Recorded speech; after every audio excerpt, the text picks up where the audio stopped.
right, thank you. Thanks, everyone. Let me hit my starter there so I can watch my time. Okay. All right, so thank you all. Actually, what we're going to do in this presentation is we're going to drill in on chargebacks. And this is kind of fortuitous. We're going to, I think, drill in on the use case that was presented in the first presentation and kind of dive into it a little bit more deeply. So we'll cover, for those of you who may not know, what is a chargeback and what's the chargeback process, what's the current state of the state in terms of how people operate with chargebacks, where do we want to be, and how we can improve on the chargeback process and how we get there. We'll touch upon the different methods or things that we can employ on our journey there, and of course, how TraceLink can help in that process. So first, what is a chargeback? So before we go into the little diagram, so one premise, obviously, is pharmaceutical company will establish different types of pricing, or the different pharma companies, different types of pricing for their different types of products that certain hospitals or pharmacies, other customers, 340B, contract pricing, et cetera. But what is the different pricing that people will pay for their product on different tiers that they will negotiate with them? And they will have that in place such that, and then the wholesalers will become aware of what that pricing is. So then what will happen in the chargeback process is the wholesale distributor will purchase the product from the pharmaceutical company. And when they do that, as we heard this morning earlier, they'll pay wholesaler acquisition costs for that. So in our example, they'll buy the product, they'll pay $100 for it. But then when they sell it to that pharmacy or hospital, they have to sell it for that contract price. That is the specific price for that pharmacy or hospital. So in our example, $80. So you'll look at that and say, well, that's not a good business model. The wholesaler's out $20 here. So the chargeback is basically how the wholesale distributor requests the true-up. So that they request their claim for the $20 and then they true up and now they're whole again in the process. So sounds somewhat straightforward. Now we're going to peel back the onion just a little bit more to kind of look at what are all the back and forths and different kinds of information flows today that happen in order to make this process that you see right here work.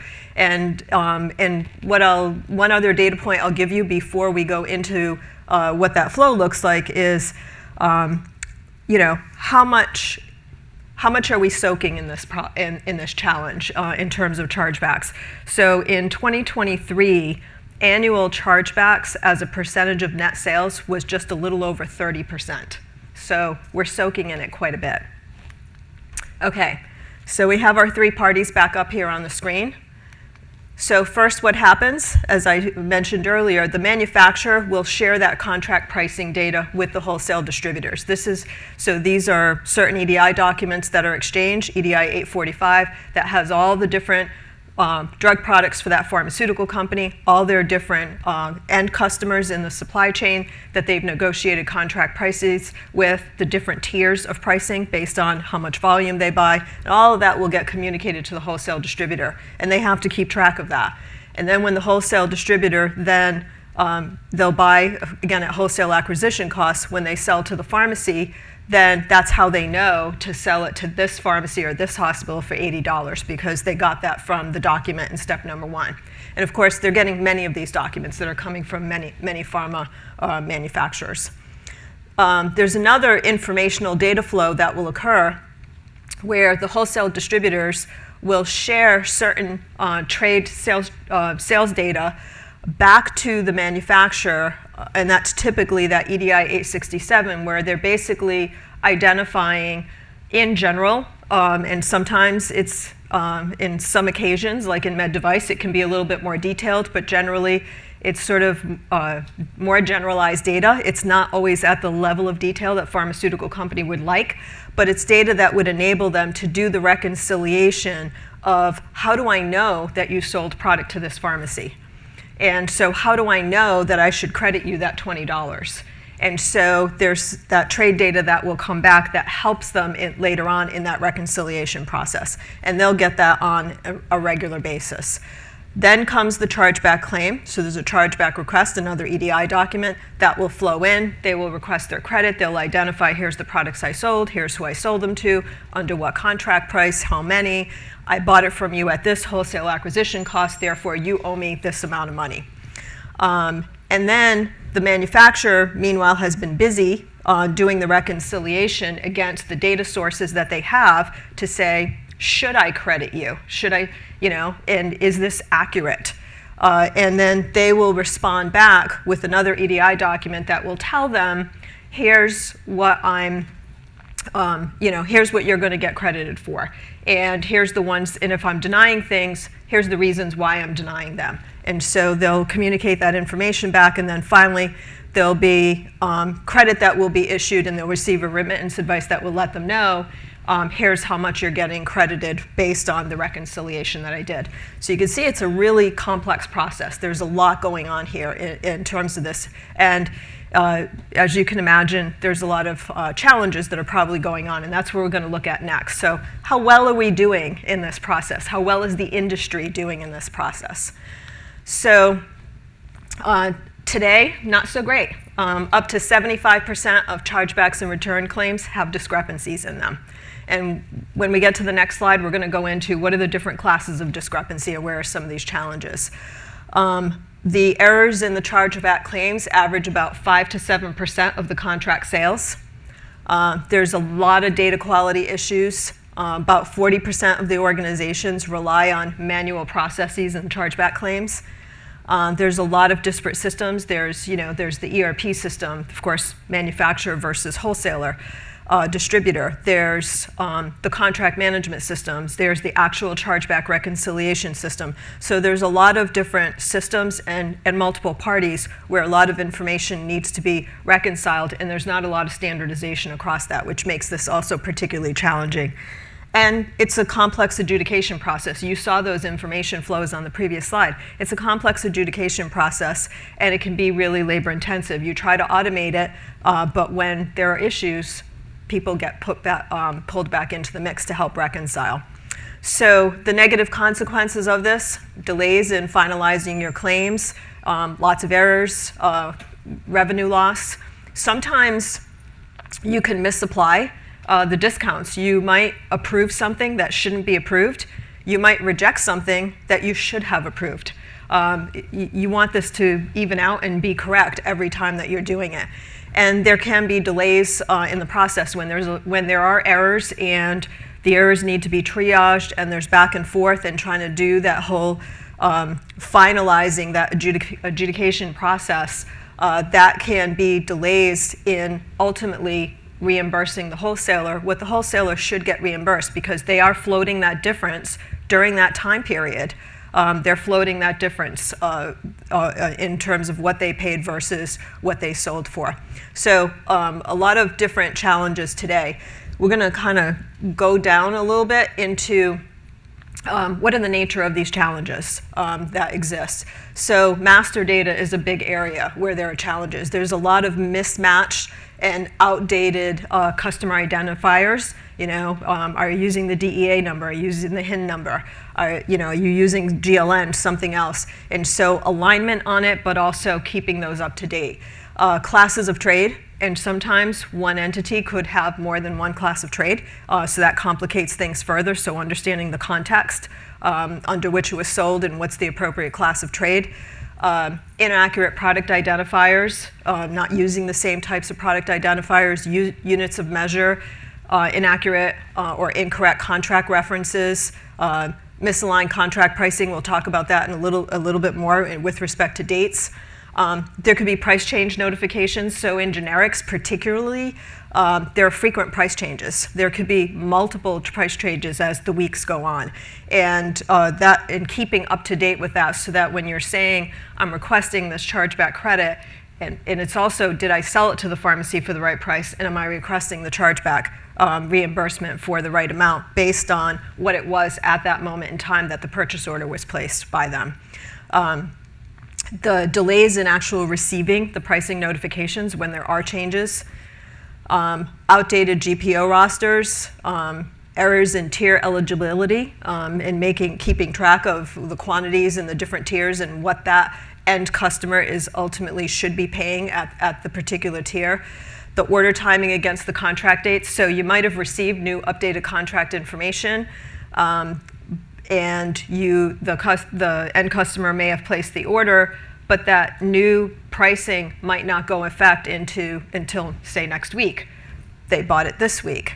You charge them, or you might have charged them the right or wrong price, but also what's the credit that you're requesting, and are you requesting the credit against the correct price? So it's sort of double-edged sword, and that's sort of that timing and the contract pricing being misaligned kind of play together a little bit. Duplicate chargebacks. So this is an area where things can be interesting. How does a duplicate chargeback occur? Well, one is there could be a missing negative chargeback for return products. We actually talked about the returns piece earlier. When if a pharmacy or hospital buys a product from the wholesale distributor and then they return it back, they're going to get credited. So remember that $80. They'll get credited by the wholesaler for that $80, assuming it's a resaleable return, and governing the returns policies. The wholesale distributor at that point is obligated to then submit a negative chargeback back to the manufacturer. Because if they don't, they just made $20. So the manufacturer, they should submit the negative chargeback. And sometimes there's I'll call it an inadvertent miss on resubmitting that negative chargeback. There could be just in system and other types of procedural errors where duplicate submissions could occur for the same claim altogether, a week, 2 weeks, 3 weeks later, or days later, or sometimes line items. There could be whole new claims, but it's a repetition of a previous line item that you've already requested a chargeback claim for and have already been credited for. These types of errors happen often as part of the process. So an ability to find these would be really important to make sure that you're not basically reimbursing against a chargeback claim more times than you should, if you will. The other thing that happens with, go back to duplicate chargebacks, that can happen. So it's not just, hey, the return comes back, I should request the negative chargeback. But if it's a resaleable return, I may go sell it to somebody else. And then when I go sell it to somebody else, I'm going to sell it to them on their contract pricing, and then I'm going to request a chargeback. And so now that failure to have submitted that first negative chargeback results in a double dipping that has just occurred. So again, the errors can build on each other and start to create cascading effects. And then last but not least, the data sources for verification, because when you see some of these classes of problem, how do you find them? And whether you're the wholesale distributor who's trying to do the right thing and trying to submit things properly, how do they keep their house in order, and how do they do pre-freight checks, if you will, before they're submitting the claims, but also the pharma company who's going to be doing the reimbursement against the chargeback claims, how do they have data sources where they can verify? And right now, these are very limited in terms of the data that can be verified. You want to be able to verify the product, you want to be able to verify the lot, ideally serial number, we'll get to that in a bit. The wholesale acquisition cost, when the wholesaler said, I paid 100, did they really, or did they pay 110, or did they pay 90? What did they actually pay when they originally bought it from me if I'm the pharma company? But then also the information about the traceability to verify the sale to the end customer in terms of what happened there, so that when I make you whole, I'm making you correctly whole. So there's a lot of different challenges when you look under the hood in terms of these are the challenges that account for all the numbers that you just saw on the previous slide with respect to the error rates and some of the complexities. So where do we want to be? Where we want to be is real-time data exchange between the ERP, the information that wholesale distributor is sending in, the contract management system, the chargeback management system. And if you have that, at least the synchronization of all of that data is available at the right moment in time when you're trying to perform the reconciliation activity. Alignment of the master data elements. That's the NDC, or the product code, if you will, the identifiers for the end customers and for the wholesaler, the contract identifiers, and so on, and alignment of all of that, across all of the different business documents that flow. You saw, remember that diagram when you saw all of the different business exchanges that are happening. If all of the identifiers are different, or you don't have a place where you can take the identifier given to you and then match it up and say, and give yourself a common set of identifiers so that you can reconcile all of this and put the picture back together, reconciliation gets really challenging. And so that data has to match against the orders and the invoices and the contract data and the chargeback claim so that you can stitch all the information back together again. Having those timely and automated updates of all the information related to this. So the contract eligibility data, the GPO rosters, et cetera, and the exchange of that information in a timely manner such that it's there when you need it, such that you're either submitting accurate data or reimbursing against it. Complete and timely sales tracing data that the wholesale distributor is providing back up, and both complete and timely, so as much information as possible and timely so that you can actually leverage it when you're doing the verification. And of course, automating all of this, because humans in the loop trying to stitch all this together is nearly impossible. If you can do this, and if you can have these things as part of where we want to be, then you have very few errors. Your reimbursements are very quick. The wholesalers get made whole as quickly as possible, as they should. You're having government pricing integrity. You have, for the pharma company, revenue accuracy and recognition, that you can count on the information that you had. The misapplied rejections or the misapplied discounts that are given get reconciled, and so then the right people are getting their right reimbursements when they should. And your people are not spending a whole lot of time doing reconciliation, and they can focus on the more value-added strategic activities as part of their jobs. So how do we get there? And some of this is going to be how we get there. You'll be big guess, a little bit of mint, but also how the serialization data can help us with some of this. So you want to be fully digitally exchanging all of the different transactions, especially the ones that intersect with this process, so that if you have all of your data at least digitalized and fully digitally exchanged, it's a lot easier to get it between the different business systems and to leverage it as part of that chargeback management system trying to do that adjudication process. The real-time integration between the parties, between the systems, synchronized master data, the ability to reference more, even if, ideally everybody's exchanging the right identifiers for all the different things, but if they're not, do you have the ability to go look it up against another source that can say, here's the other 4 identifiers that it could be, and then making sure that you've got it all matched up all along the way. The automated verification and reconciliation, and then of course exception monitoring for any missing or incomplete data to make it faster to do the triage and improvement of those processes. So some of the ways in which we can help with respect to that. We can help with that digital exchange of the business transactions. The whole order to cash set of transactions, the return, the credit debit, the price sales catalog, the contract pricing, the whole suite of chargeback transactions, the remittance, sales traceability data from the wholesaler, that's that product transfer and resale report, and of course the serialized EPCIS data that's coming from US compliance. So between Mint and US compliance, all of this can be enabled to be digitalized between the different parties in the supply chain and help it to be exchanged real time, help it to be exchanged accurately, and be available to the different business systems that need to access that data.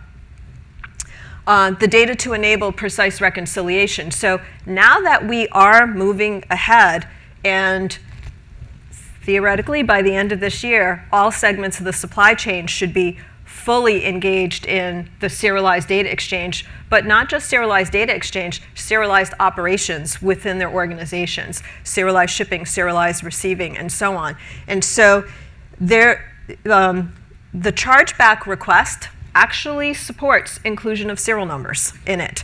That modification to the chargeback request was done many, many years ago and by the HDA.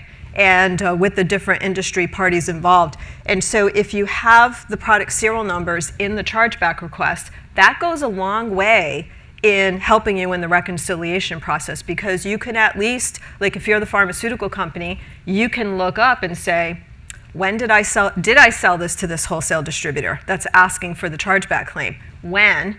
And what PO and invoice is it tied to? Because the EPCIS data will know that, and you can do the query and get that information back and verify that piece of it. If you're the wholesale distributor, you can query the serial number and say, when did I sell it to this pharmacy, and get the precise reconciliation on your end as well. The inclusion of the lot numbers in the sales reporting data that goes back to the manufacturer. Right now, it's often, not always, but often at NDC and quantity level. However, if you're scanning now, as DSCSA requires as a wholesale distributor, doing your scans on the outbound, you should know now when what I shipped to this pharmacy, not just even at the NDC and lot level, but you should also know it at the serial number level. And so at this point, what your product transfer and resale report could at least be at the NDC and lot level for the quantities that you were sold. Not asking it to be at serial number level, that's a big step, but at least at the NDC and lot level. That should be fairly straightforward to do because of the scans that are going outbound in putting that pick, pack, ship together to ship to the downstream pharmacy. And then if we're recording the serial numbers for any time we're reconciling a chargeback claim and we're approving a chargeback claim, and we record the serial numbers for that, then that would help detect some missing negative chargebacks. And so how could that do that? Well, if the pharmaceutical company recorded the serial number to say, I approve this chargeback claim against serial number 123, and then later they see another chargeback claim coming back from that wholesaler or any other wholesaler for serial number 123, they'll know that there's a missing negative chargeback in play. And so then they can now take their negative chargeback at that point in time, even though the wholesaler didn't know to submit it or didn't have the ability to submit it. So that's an important part in helping to stop that bit of leakage right there and then.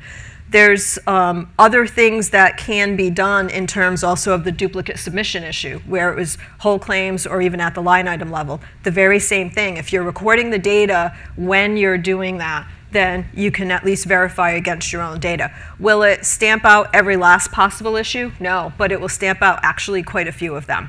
And so just from some of these basic things that in starting to leverage the serialization data and recording it in the business context against that serial number of not just here's the shipment I was operated against, here's the receipt I operated against, but now you can say, and here's the chargeback I operated against. We're already storing PO and invoice associated with that shipment and receipt.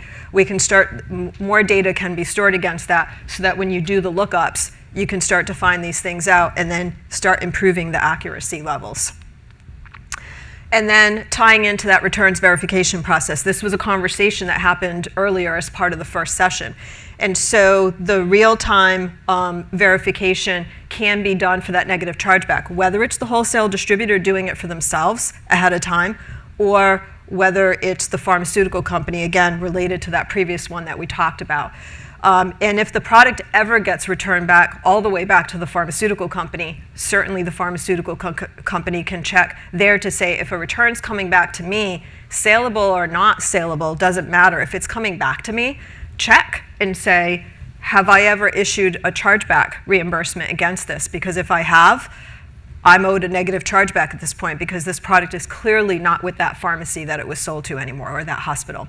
And so there are, and the same thing, when you're doing that with respect to returns, update the status of the serial numbers to reflect what they participated in beyond the lifetime of after you sold it. And so by continuing to keep that data up to date with these other business events that are happening, we can start to improve the financial reconciliation transactions that will occur.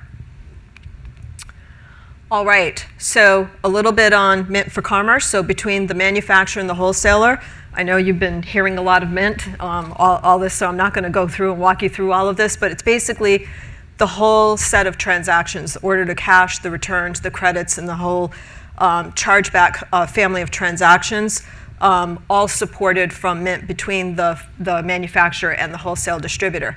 And then between the wholesale distributor and the dispenser, it's a little bit more subset because obviously the dispenser is not asking for the wholesaler chargeback. It's the wholesaler doing that, but it's their whole order to cash or procure to pay, depending whose perspective you're taking, set of transactions, their returns, price sales catalog, et cetera, where there's some data sharing. And occasionally they share some product activity data too. On certain larger entities will share some of that data, and the ability to exchange that data back and forth supported through Mint. Okay, so how to get started. So first, digitalize all of your end-to-end supply chain partners because, again, I say both of the presentations we heard before this, the more digitalization you get in terms of your business processes, the more data you have available to you, the smarter the decisions that your companies can be making. And because you get to leverage that information across your decision-making process. So, and this is really highly achievable in pretty rapid turnaround times with our Beta and Integrate Once model that you've been hearing about for the last couple of days. Chargebacks is just one example of where digitalization and serialization can help improve the supply chain process. There's actually quite a few, and depending on where your different pain points are, it could be returns, that was also talked about earlier. It could be the rebates process. It could be missing prompt pay discounts. It could be incurring failure to supply fees. There's a lot of areas where digitalization of your supply chain partners, sometimes it's just the pure digitalization alone. Sometimes it's digitalization intersects with serialization that can help. And there are so many more different use cases besides these where having the information there available and the latest information available can really help with your business processes. And talk to us, whether it's TraceLink, whether it's our solution partners. We can help you to brainstorm, we can help you to prioritize, we can help you to execute on the different challenges that you have. So we'd love to talk with you, we'd love to understand your pain points and help you solve your problems. So thank you, and any questions to anybody? Thanks, Lucy, that was really helpful. I don't want to make you go back to the slide, but the one that talked about No, sorry, it's not you, it's the light above you, but go ahead. I can move. The one that talked about the whole chargeback process working, right? So there's a lot going on, a lot of EDI transactions taking place. If someone were to just look at it and say, I want to focus on just the 852 and the 867 without looking at some of the other kind of ancillary solutions that support that process, what might be the impact? Is that an okay place to start, or should you be looking at the broader picture? Those two transactions are definitely a start because they're giving input, especially the product sale and transfer data. They're giving input into the ability to do the reconciliation. However, thank you. However, that by itself I don't think is fully enough because and I'd say when I say it's not fully enough, I'd say that plus the serialization data would being able to tapping into your serialization data that you already have. Between those two, it's a good start to feed that reconciliation process and to feed your chargeback management system. To help you with the reconciliation. But some of the other issues that deal with, did I have the right contract pricing data? And to kind of take you back, the digitalizing the exchange of the, where is it? Sorry. There we go. So digitalizing like that 845, that's really important because that's where all of the product codes, the customers, with the customers' IDs, the contract IDs, the eligibility dates, the pricing tiers, et cetera, are all in there. So that's a big input into, that's being used by the other parties to determine what should I be what's the criteria for me selling, what should I be submitting a chargeback claim for.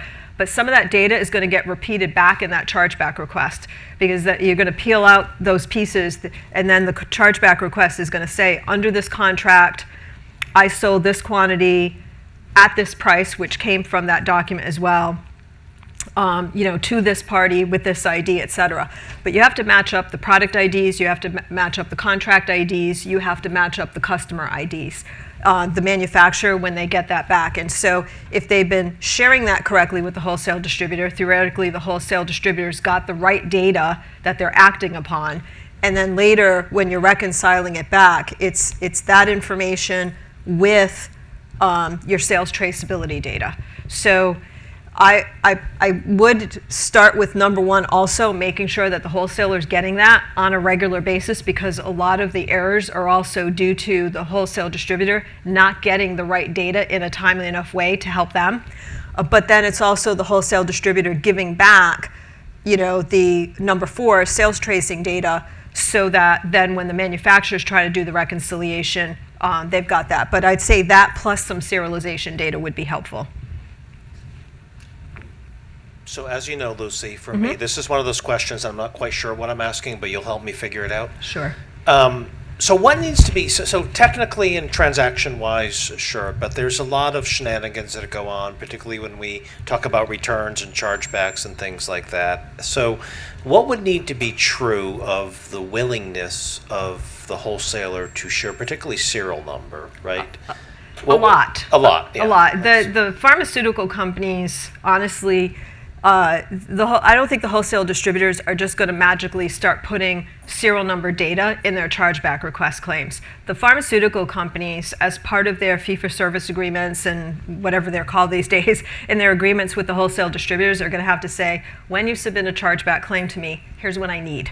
When you're submitting the sales tracing data to me, here's what I need.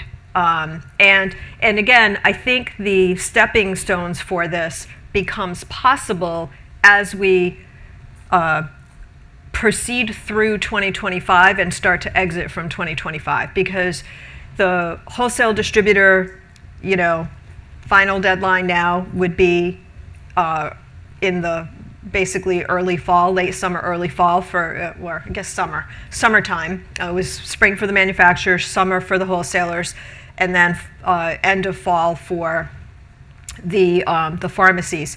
But the wholesale distributors during that summer timeframe are going to be clearing their journey, right? Where they're now fully sending EPCIS data downstream to their customers. When they clear those gates, they should be ready to lift their heads up a little bit, right? That's the timing that the pharmaceutical companies can, I think, start to make the ask. Asking for it right this moment, probably challenging, because everybody's finishing, getting all their ducks in order to be fully DSCSA compliant. But when they pop their heads up from all of that and come out of their stabilization periods, that's when the pharmaceutical companies can start to make the ask to say, now we want to start deriving business value from this. We want to reimburse you quicker. We want you to get accurately reimbursed. We're going to, we can do these things for you. We need this from you. We want our serial number data in our chargeback claims. We want at least not lot numbers in our sales tracing data, et cetera. And then the industry can start to level up. But it does take the pharmaceutical companies mandating this as part of their contracts, I think. Probably a longer answer than you wanted, but. Yeah. Any other questions? I think we are up against time as well. Thank you so much on the presentation.